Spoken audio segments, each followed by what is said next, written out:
Your mobile phone contract used to be this length, but now this is the standard. Mobile phone providers have been secretly increasing the length of their contracts without many of us knowing. Now, I remember a day where 24 months used to be the standard for mobile phone contracts, but now if I look on the market, it looks like 36 months is the standard. This really interested me, so I went and did some digging and thought maybe it was the device cost that has increased, which is why things now have to be spread across 3 years, but that isn't really the case. Apple have been pretty consistent with their device costs at around $999 for the basic iPhone Pro models, apart from this last year where it was $1099 for the iPhone 17 Pro, but the storage was a lot more, which kind of explains that little bit of increase. So if you take a step back, this is where it gets really interesting, because if you're now splitting the device cost over 36 months, over 3 years, the device cost per month is actually a lot less.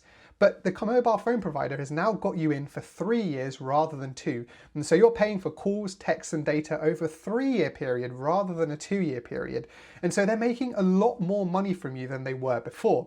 So this is why it's super important that if you're thinking about buying your next phone, look at the total cost of ownership over the contract period rather than just what the monthly amount is, because it might make sense to go with a mobile phone provider in their contract, but it could equally also make sense to just buy a phone outright and then buy a separate SIM only.